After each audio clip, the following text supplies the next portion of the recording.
रजी अल्लाह ताला अन्हो सहाबी रसूल है और एक बहुत बड़े खानदान से ताल्लुक रखते हैं। सन 5 हिजरी में खंदक के मौका पर इस्लाम कबूल किया। सुनिए, तवज्जो की जरूरत है। 5 हिजरी में मुगीरा बिन शोबा रजी अल्लाह ताला अन्हु मुसलमान हुए। नबी अलैहिस्सलाम के पास आए, 2 जानू होकर बैठ गए। फरमाया, या रसूल अल्लाह सल्लल्लाहु अलैहि वसल्लम, मुझे कलमा पढ़ाएं, मुसलमान कर दें। नबी अलैहिस्सलाम ने फरमाया, मुगीरा, तेरा इस्लाम हमें कबूल है, जा गुस्ल कर, कलमा पढ़, हमारी सफू में खड़ा हो जा, अब तू मुसलमान है। हजरत मुगीरा बिन शोबा रजी अल्लाह ताला अन्हो नबी अलैहिस्सलाम की इस मजलिस में उठते हैं और जाकर गुस्ल करते हैं। जो कुफर और इस्लाम के दरमियान तफरीक करता है वो गुस्ल किया। वापस जब लौटे, जहन में एक बात खटकी। वो कौन सी बात है? अब मुगीरा अपने आप से सवाल कर रही है, ए मुगीरा, जमाना जहलियत में तू बहुत बड़ा डाकू था। मुगीरा, तेरे पास आज जाहो जलाल है, तेरे पास जायदादें हैं, माल है, दौलत है। मुगीरा, उस मालो दौलत का क्या करेगा? अब तो तू मुसलमान हो गया, अब क्या करेगा उसका? फिर जहन में जवाब एक ही मिला, जाते अल्लाह के रसूल से पूछता हूं, मैं अपना माल इस्लाम में देना चाहता हूं। नबी अलैहिस्सलाम के पास आ गए। बड़ी हैरानगी की सूरत बनाई हुई, शक्ल और सूरत पर ताज्जुब, हैरानगी। नबी अलैहिस्सलाम से आकर अर्ज करते हैं, अल्लाह के रसूल सल्लल्लाहु अलैहि वसल्लम, आपको शायद इल्म हो, मैं जमाना जहलियत का बहुत बड़ा डकैत हूं। मैंने बड़ी चोरियां की, मैंने बड़ी डकैतियां की हैं। मैं आते जाते मुसलमानों से भी माल ले लेता था और कुफार को तो मैं छोड़ता ही नहीं था। अब वो मैं सारा माल अल्लाह की राह में देना चाहता हूं ताकि अल्लाह मेरे गुनाहों को माफ कर दे। नबी अलैहिस्सलाम इतना गुस्से हुए, इतना गुस्से हुए, फरमाया, मुगीरा, तेरा इस्लाम हमने अपने गले से लगा लिया, तेरा इस्लाम हमने सीने से लगा लिया, तुझे मुसलमानों की सफू में खड़ा कर दिया। अबू बकर, उमर, उस्मान, अली, तला, जुबैर, साद, सईद के साथ तेरा उठना बैठना होगा, लेकिन खबरदार, तेरे माल और दौलत में से 1 रुपया भी इस्लाम पर नहीं लगेगा, क्योंकि तेरा सारा माल हराम का है। इस्लाम तो कबूल कर लिया, लेकिन 1 दिरहम, 1 दिनार भी इस्लाम में कबूल नहीं किया। हमने क्या सोचा हुआ है? सूद पर खाद भी दे दूंगा, सूद पर स्प्रे भी दे दूंगा, सूद पर जहेज वालों को जहेज भी दे दूंगा, अगले साल उम्रे पर जाऊंगा, मेरे गुनाह माफ हो जाए। अगले साल नमाजी बन जाऊंगा, मेरे गुनाह माफ हो जाएंगे। खबरदार। अल्लाह के रसूल अलैहिस्सलाम फरमाते हैं, जो बंदा हलाल और हराम की परवाह नहीं करता, अल्लाह भी उस बंदे की कोई परवाह नहीं करता। अगर हमारी परवाह अल्लाह को है तो हमें भी फिर दीन इस्लाम की परवाह करनी पड़ेगी। आइए सही मुस्लिम की एक और हदीस सुनाओ। सही मुस्लिम में अब्दुल्ला बिन अब्बास रजी अल्लाह ताला अन्हु और सैयदना हजरत अब्दुल्ला बिन उमर और हजरत अबू हुरैरा रजी अल्लाह ताला अन्हुम अजमाइन, 3 सहाबा किराम बैठे हुए हैं, आपस में बात हो रही है। अब्दुल्ला बिन अब्बास रजी अल्लाह ताला फरमाते हैं, ऐ मेरे दोस्तों, मैं तुम्हें आज वो हदीस सुनाता हूं जो मैंने कई सहाबा किराम से सुनी है। सहाबा किराम मुतवज्जे हो गए, ये कौन सी हदीस सुनाएगा? हदीस सुनाने के लिए अब्दुल्ला बिन अब्बास रजी अल्लाह तआला तैयार हैं। फरमाते हैं खैबर का मौका था, नबी अलैहिस्सलाम खैबर के मौका में और खैबर की जंग में शरीक थे, और नबी अलैहिस्सलाम के साथ एक घोड़े के ऊपर सवार एक शख्स आया। हमने गुमान किया कि ये अल्लाह के रसूल का गुलाम होगा। कबीला जुजाम से इसका ताल्लुक है, और कबीला जुजाम की एक शाख सबीब, उस खानदान से इसका ताल्लुक और रिश्ता है। हमने यूं गुमान किया कि ये अल्लाह के रसूल का गुलाम है। नबी अलैहिस्सलाम घोड़े से नीचे उतरे, इसने फौरन जाकर नबी अलैहिस्सलाम के घोड़े की ऊपर वाली पलान को सीधा करना शुरू कर दिया। हमारा गुमान यकीन में बदल गया कि ये अल्लाह के नबी का गुलाम है। सहाबाए किराम मदीना के अंदर उसे रिफा बिन ज़ैद के नाम से पुकारते थे। ये नबी अलैहिस्सलाम के पालान को ठीक कर रहा है, अचानक एक तीर निकला और उसकी गर्दन में आकर लग गया, और वो फौरन वहां पे गिर गया और उसकी रूह निकल गई। नबी अलैहिस्सलाम के पास सहाबाए किराम आए, आकर कहते हैं अल्लाह के रसूल अलैहिस्सलाम, फुलानुन शहीदुन, फुलानुन शहीदुन, फुलानुन शहीदुन, हत्ता मर्रू अला रजुलिन फकालू फुलानुन शहीदुन। अल्लाह के रसूल अलैहिस्सलाम, इस गज़वे में फुलाना शहीद हो गया, फुलाना शहीद हो गया, और अभी अभी एक मर्द के करीब से, एक बंदे के करीब से हम गुजर कर आए हैं, अभी अभी वो शहीद हुआ है। अल्लाह के रसूल चलिए उसका चेहरा देखिए। नबी अलैहिस्सलाम फरमाते हैं चलो। आप अलैहिस्सलाम चल रही हैं, सहाबा किराम भी दौड़ते जा रही हैं। उस घोड़े के करीब उसका लाशा पड़ा हुआ है। नबी अलैहिस्सलाम ने उसका चेहरा उठाया, अपनी रान मुबारक पर रखा, फरमाया कल्ला वल्लाही इन्नी रअयतु फिन्नार फी बुर्दतिन गल्लाहा। सही मुस्लिम के अल्फाज, अल्लाह के रसूल फरमाते हैं मुझे अल्लाह की कसम है, मुझे उस जात की कसम है जिसके हाथ में मुहम्मदुर रसूलुल्लाह सल्लल्लाहु अलैहि वसल्लम की जान है, मैं इस बंदे को जिसके बारे में तुम कह रहे हो ये शहीद हो गया है, मैं अभी अभी इसको जहन्नम के अंदर देख रहा हूं। सहाबा किराम ने पूछा अल्लाह के नबी, आपके पीछे दौड़ने वाला, आपके पीछे आने वाला, जिहाद के मैदान के अंदर आपके घोड़े के साथ ये रिफा बिन ज़ैद, कबीला जुजाम से ताल्लुक इसका, हम कहते हैं शहीद हो गया, आप कहते हैं मैं इसे जहन्नम में देख रहा हूं। अल्लाह के रसूल फरमाते हैं फी बुर्दतिन गल्लाहा, एक चादर की वजह से अल्लाह ने इसको जहन्नम में डाल दिया।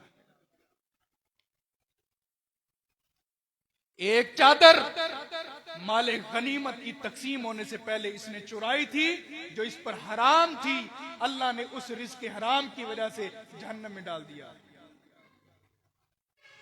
सूद का पैसा खा के, लोगों को किस्तों पर माल दे के, हराम तरीके के साथ, और तमन्ना ये करें पाकिस्तान में हराम खाकर और मदीने में मरने की दुआ करें, जन्नतुल बकी के अंदर मरकत बन जाए, इसकी तमन्ना करें। माशाअल्लाह हमारी जमात का फख्र फजीलत शेख खालिद महमूद अजहर साहब हाफिज़हुल्लाह ताला, और मेरे बड़े भाई अब्दुल सलाम अंसारी साहब हाफिज़हुल्लाह ताला, और हमारे इस इलाका की जिंद जान अब्दुल मालिक मक्की साहब हाफिज़हुमुल्लाह ताला व रआहुम, अल्लाह इनका आना कबूल फरमाए। मेरा तो अब इनके लिए सबक ही है, इंशाअल्लाह बड़े आ गए हैं, अब छोटे जाने वाले हैं। मैं अर्ज कर रहा था, एक चादर की वजह से जो हराम थी उसके ऊपर, उस चादर की वजह से अल्लाह ने उसके ऊपर जन्नत को हराम कर दिया और जहन्नम में डाल दिया। हमने कभी सोचा है हमारा रिज़्क़ हलाल का है या हराम का है? सुनिए, नबी अलैहिस्सलाम का सहाबी, आप अलैहिस्सलाम पर जान देने वाला नबी अलैहिस्सलाम फरमाते हैं, अबू बकर और उमर इस हदीस के रावी हैं, फरमाया मैंने ख्वाब में देखा, ए अबू बकर मैंने तुम्हें ख्वाब में देखा, मुझे जन्नत पहुंचाया गया, जन्नत में जाकर मैंने आरजू की कि सबसे पहले मैं अबू बकर का दीदार करूं। अल्लाह अकबर। रसूलुल्लाह सल्लल्लाहु अलैहि वसल्लम फरमाते हैं, मैंने तमन्ना की कि जन्नत में सबसे पहले अबू बकर का दीदार करूं। मैंने अचानक देखा अल्लाह के अर्श के नीचे अबू बकर सिद्दीक रजी अल्लाह तआला उसके साए में खड़े हुए। मेरे दिल में फिर ख्याल आया कि हजरत उमर को देखो। थोड़ी देर के बाद, थोड़े से सख्ते के बाद मैंने उमर को देखा अल्लाह के अर्श के साए के नीचे खड़ा हुआ है। मेरे दिल में फौरन फिर ख्याल आया, मेरा अब्दुर्रहमान बिन औफ कहां है। काफी देर के बाद नबी अलैहिस्सलाम हैरानगी के साथ, परेशानी के साथ जन्नत में अपनी आंखों को घुमा रहे हैं। अल्लाह के अर्श तो बहुत बड़ा है, ये जन्नतुल फिरदौस है जो अल्लाह के अर्श के नीचे है। पर मैंने ढूंढना शुरू कर दिया, अब्दुर्रहमान मुझे तू नहीं मिला। अब्दुर्रहमान भी इस मजलिस के अंदर हाजिर है। पर मैं फिर थोड़ी सी देर के बाद मैंने अब्दुर्रहमान तुझे देखा, तेरा पसीना तेरे सर तक आया हुआ था, तू पसीने में शराबूर था। हजरत अब्दुर्रहमान रजी अल्लाह ने तीसरी बात सुन के रो पड़े। पर मैं अल्लाह के रसूल सल्लल्लाहु अलैहि वसल्लम दुनिया में जो कुछ भी कमाया है इस्लाम लाने के बाद सारा अल्लाह और अल्लाह के रसूल के लिए दिया है, अपने बच्चों के लिए कुछ भी नहीं रखा। फिर क्या वजह है कि जन्नत के अंदर मेरे ऊपर इतना पसीना है कि मैं शराबूर हो चुका हूं।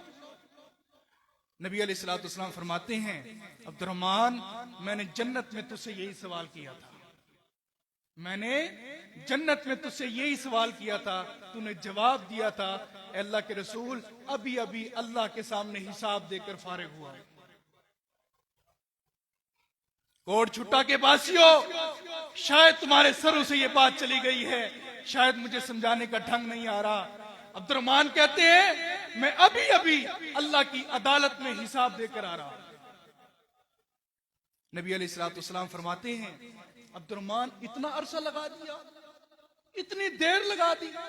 अब्दुर्रहमान कहते हैं अल्लाह के रसूल एक बात मुझे खुशी की महसूस हुई है, वो ये हुई है अल्लाह ने मुझे दौलत बड़ी दी दुनिया के अंदर, दौलत से मुझे नवाजा, लेकिन जब अल्लाह की अदालत में खड़ा हुआ फरिश्तों ने मेरे रजिस्टर खोलना शुरू कर दिए। पहला सफा, दूसरा सफा, तीसरा, पहला रजिस्टर, दूसरा रजिस्टर, तीसरा रजिस्टर, कई रजिस्टर खोलते गए। अल्लाह के रसूल मैं अल्लाह की जात को गवाह बनाकर कहता हूं मेरे माल में से एक दिरहम भी हराम का नहीं था, मेरे माल में एक दिरहम भी हराम का नहीं था, इसी वजह से अल्लाह ने मेरी बख्शिश कर दी। हमने कभी सोचा है? अल्लाह के रसूल फरमाते हैं लोगों पर एक ऐसा जमाना आएगा, जमाने के अंदर लोग हलाल और हराम की परवाह नहीं करेंगे। और याद रखो मरने के बाद कब्र में क्या होगा, हशर में क्या होगा, पुल सिरात पर क्या होगा, अल्लाह भी इसकी परवाह नहीं करेगा। तुम अल्लाह की परवाह नहीं करते, अल्लाह कयामत के दिन तुम्हारी परवाह नहीं करेगा। हजरत उमर रजी अल्लाह तआला अन्हु, सैयदना उमर फारूक रजी अल्लाह तआला, प्यास लगी हुई है, शदीद प्यास के अंदर बैठे हुए हैं। गुलाम को हुक्म दिया जाओ मेरे लिए दूध लेकर आओ। दूध ऐसी ग़िज़ा है जो भूख और प्यास दोनों को खत्म कर देती है, जाओ दूध लेकर आओ। इन्होंने एक मशकीज़ा उठाया, मशकीज़ा लेकर बाहर दौड़ पड़े और एक तालाब के ऊपर एक सहाबी रसूल तालाब के ऊपर कुछ गायें और ऊंट लेकर आए उनको पानी पिलाने के लिए। इन्होंने जाकर फौरन उन ऊंटों से ऐसा ऐसा दूध निकालना शुरू कर दिया। दूध निकाला, आकर हजरत उमर की खिदमत में पेश कर दिया। हजरत उमर ने पी लिया। पीने के बाद वो गुलाम कहता है, ए उमर अमीर अल मोमिनीन, आपने आज ये नहीं पूछा ये दूध कहां से लाए हो। आपने पी लिया, नोश फरमा लिया, आपने ये नहीं पूछा कहां से लेकर आए हो। हजरत उमर फरमाते अगर नहीं पूछा तुम बता दो। उस गुलाम ने कहा फलाने तालाब पर कुछ गायें और दाचियां और ऊंट ज़कात के आए हुए थे, उन ज़कात की दाचियों और गायों से मैंने ये दूध निकाल कर आपको दिया है। हजरत उमर रज़ी अल्लाह अन्हु ने ये शहादत की उंगली अपने हलक में डाली और फौरन कह और उल्टी कर दी। फरमाया अल्लाह तू गवाह हो जा, इस उम्र के मैदे के अंदर कभी भी रिज़्क़ हराम नहीं आया, ना पीऊंगा ना पीने दूंगा और इसी हालत के अंदर मर जाऊंगा, लेकिन रिज़्क़ हराम उम्र के मैदे में नहीं जाएगा। सुनिए, वक्त के बहुत बड़े मुहद्दिस जिनकी बुखारी को पढ़कर हम इस स्टेज के काबिल हुए हैं, जिनकी बुखारी शरीफ पढ़कर हम मिंबरो मेहराब पर काल अल्लाह और काला रसूल कहते हैं, वो बुखारी रहमतुल्लाह अलैह तारीख बगदाद उठाएं, चौथी जिल्द के अंदर सफा नंबर 192 के ऊपर ये बात मौजूद है। सैयदना हजरत इमाम बुखारी रहमहुल्लाह फरमाते हैं, जब करीब हुए, मौत के करीब हुए, फरमाया कि लोगों, मेरा वालिद बहुत बड़ा ताजिर था, मुहद्दिस भी था और ताजिर भी था, और वही तिजारत मैंने भी की है। आप जानते हैं हजरत इमाम बुखारी रहमहुल्लाह कपड़े के बहुत बड़े ताजिर थे।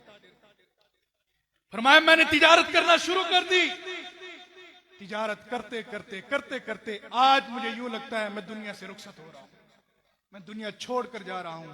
लोगों सुनो, ये इमाम बुखारी कह रहे हैं, इमाम बुखारी अपने बिस्तर पर मरज की हालत के अंदर लेटे हुए, और इमाम बुखारी रहमहुल्लाह क्या कह रहे हैं, लोगों सुनो, ना मेरे बाप ने कभी तिजारत के अंदर हराम खाया है और ना मैंने कभी हराम खाया है। याद रखिए, हराम तो दूर की बात है, मेरी विरासत में कोई बंदा मशकूक माल भी तलाश नहीं कर सकता।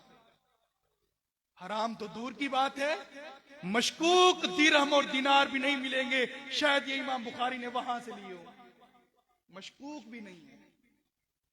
हमने मरते हुए कभी ये आरजू रखी है, बीमारी की हालत में कभी ये सोचा है, जो मैंने इतनी बड़ी कोठी खड़ी की है इसके अंदर एक ईंट भी हराम की नहीं है। मैंने यो अपने बच्चों के लिए कमरे, बेडरूम बनाए हैं और बरामदा बनाया है, हवा के लिए रोशनदान बनाए हैं, इसके अंदर एक गारे की और एक सीमेंट की बोरी भी हराम की नहीं है। कोई यकीन जानिए, वही जवाब साद बिन अबी वक्कास रजी अल्लाह अन्हु वाला कि अगर तुम अपने रिज़्क़ को हलाल करना शुरू कर दो, अल्लाह तबारक व तआला तुम्हारी दिल की आरज़ू को कबूल कर लेगा और तुम्हें मुस्तजीबुद दावात बना देगा। इमाम साहब दुआ मांगे तो अल्लाह कबूल नहीं करता, अम्मी के कदमों में पढ़कर अम्मी दुआ कर दे मेरा मुस्तकबिल बन जाए, दुआ अल्लाह कबूल नहीं करता। अब्बा बूढ़ा हो चुका है, आंखों की बसारत खत्म हो गई है, कानों की समात खत्म हो गई है, रीढ़ की हड्डी टेढ़ी हो गई है, अब्बा मेरे लिए दुआ कर दे, मेरे लिए दुआ कर दे। लेकिन अब्बा भी दुआएं कर करके थक गया, लेकिन कबूलियत का कोई मंजर नजर ही नहीं आता। वजह क्या है? पूरे का पूरा टब्बर, पूरे का पूरा खानदान हराम के अंदर मुलव्विस है। रिज़्क़ हलाल खाना और खिलाना आप और मैं शुरू कर दें, इंशाअल्लाह देखिए अल्लाह तबारक व तआला हमारी इबादत के अंदर भी लज्जत महसूस होगी और हमारी दुआओं के अंदर भी वो ताज़गी महसूस होगी कि दुआ के हाथ हमारे नीचे बाद में आएंगे, अल्लाह पहले कबूल कर लेगा। नबी अलैहिस्सलाम ने एक वाकया बयान किया, एक औरत का। एक औरत किसी सिलसिले में अपने शहर से बाहर जा रही है, चलते चलते उसने टोकरा अपने सर पर रखा हुआ है और इसी तरह जा रही है। टोकरे के अंदर उसकी ज़ादे राह भी है, उसका खाना भी है और जो कुछ वो बेचने जा रही है वो भी उसी टोकरे के अंदर है। चलते चलते रास्ते के अंदर एक परिंदा आया और उसका वो ज़ादे राह और खाने पीने का सामान लेके उड़ गया। ये वाकया अल्लाह के रसूल बयान कर रहे हैं सहाबा किराम। फरमाया वो परिंदा उड़ गया, वो माल, वो ज़ाते राह, वो खाना पीना लेकर चला गया। अब इस औरत को कोई पता नहीं मिला। अब भूख लगी हुई है, उसने टोकरा उठाया, बस्ती के अंदर दाखिल हो गई। बस्ती के अंदर एक नौजवान मिला, कहता है मुझे यूं लगता है आपको भूख लगी हुई है, आए हमारे घर से कुछ खा ले। वो औरत उसके साथ चली गई और ये बस्ती सारी की सारी यहूदियों की है, सारी की सारी बस्ती यहूदियों की है। उस बस्ती में दाखिल होकर उस घर में दाखिल हो गई, वहां पर जाकर बैठती है, वहां से गोश्त और रोटी आती है, इसके दस्तरखान पर रखा जाता है, कहते हैं ये लो खा लो। उसको महसूस हुआ ये मुसलमानों का इलाका नहीं है। उसने कहा ये क्या है, ये गोश्त के अंदर तुमने क्या पकाया है? उसने कहा तुम तो जानती हो हम खंजीर खाने वाली कौम है, ये खंजीर और सूअर है, उसका गोश्त हम भी खाते हैं, आपके लिए भी हमने रखा है। उस औरत ने फौरन खाना एक साइड पे किया, टोकरा उठाया, आगे चली गई और अल्लाह से क्या कहती है, अल्लाह अब चल चल कर पांव में दुख और तकलीफ महसूस हो रही है। टोकरा उठाकर गर्दन जवाब दे गई है, ए अल्लाह मैंने तेरी रजा के लिए हराम को छोड़ा है, मेरे लिए रिस्क का बंदोबस्त। दुआ तो करके देखो, बेटी का रिश्ता ना हो रहा हो, अल्लाह के सामने इस तरह दुआ तो करके देखो, अल्लाह तेरी खातिर फलाने मौका पर हराम छोड़ा था, उसका वास्ता देता हूं, मेरी बेटी के रिश्ते का बंदोबस्त कर। से हर एक बंदा ये शिकवा और शिकायत करेगा, कारी साहब, राना साबिर जहीर साहब, खालिद महमूद अजहर साहब, अब्दुल सलाम अंसारी साहब, अब्दुल मालिक मक्की साहब, जाहिद हबीब राश्दी साहब, मैं मस्जिद में आता हूँ, नमाज पढ़ता हूँ, फजर की मैंने नहीं छोड़ी, जोहर की मैंने नहीं छोड़ी, असर की मैंने नहीं छोड़ी, इशा की मैंने नहीं छोड़ी, तहज्जुद भी पढ़ता हूँ, लेकिन मेरी नमाज में लज्जत ईमानी नहीं है, मुझे नमाज में सुकून नहीं आता। हजरात सब मिलकर मेरी बात से इत्तिफाक करेंगे, एक ही नुक्ता है, एक ही मसला है, एक ही जुमला है कि भाई बेटे मेरे बुजुर्ग अपने रिस्क की तरफ गौर कर ले, शायद तेरे रिस्क के अंदर हराम की मुलव्वस आ गई, तेरा रिस्क हराम के अंदर आ गया है, जिसकी वजह से अल्लाह ने तेरी इबादत वाली लज्जत उठा ली। हमारी जबान में, मेरी जबान में तासीर नहीं है, सुनते हैं दूसरे कान से निकाल देते हैं, सुनाते हैं, हमारा अमल नहीं है। वजह यह है हमारा रिस्क मशकूक हो चुका है। कयामत के दिन खड़े होकर बंदा अल्लाह के सामने यह कहे, अल्लाह 60 साल की जिंदगी गुजार के आया हूं, अल्लाह मैं दावा करता हूं मेरा एक साल भी, एक साल क्या जिंदगी का एक दिन भी मैंने कभी हराम नहीं खाया, अल्लाह मेरा इस अमल की वजह से मुझे जन्नत दे दे। मरते हुए उन लोगों को कल में नसीब होते हैं जिनका रिस्क हलाल का होता है, सजदों में उनको मौत आती है जिनका रिस्क हलाल का होता है। मिंबर और मेहराब पर कुरान और हदीस सुनाते सुनाते इजराइल रूह कब्ज करता है उन लोगों की जिनका रिस्क हलाल होता है। आज तेरा बेटा तेरा गिरबान पकड़ता है और चौक और चौराहे के ऊपर तुझे बेइज्जत करता है, वजह यह है उसकी परवरिश तूने हराम से की है। आज बेटा बाप से बड़ा हो गया, उस्ताद की किसी भी महकमे के अंदर, किसी भी मरकज़े इदारा और एजुकेशन के अंदर इज्जत नहीं है, वजह यह है कि उस्ताद भी हराम खाता है। सारे प्लेटफार्म के ऊपर इकट्ठे हो गए हैं हराम खाने के लिए, बाकी सारी सोचे अलग-अलग, जुदा-जुदा। हराम से हम बरी हो जाएं, हराम से हम पाक हो जाएं, यही हुक्म अल्लाह ने अपने रसूलों को दिया है। या अय्युहर रसूलु कुलू मिनत तय्यिबाति वअमलू सालिहा। सूरतुल मोमिनून आयत नंबर 91 पर अल्लाह रब्बुल आलमीन फरमाते हैं, ए रसूलों की जमात, ए रसूलों की जमात, वक्त के हर नबी और रसूल और पैगंबर को उनके वक्त जमाना नबुव्वत में ये अल्लाह हुक्म दे रहे हैं, ए रसूलों की जमात रिज़्क़ हलाल खाओ, तय्यब पाकीज़ा करके खाओ और उसके बाद नेक अमाल करना। रसूलों को भी हुक्म हुआ नेक अमाल करने का, तो रिज़्क़ हलाल करने के बाद अल्लाह फरमाते हैं मैं तो सब कुछ ही जानता हूं। फिर अल्लाह ने सूरतुल बकरा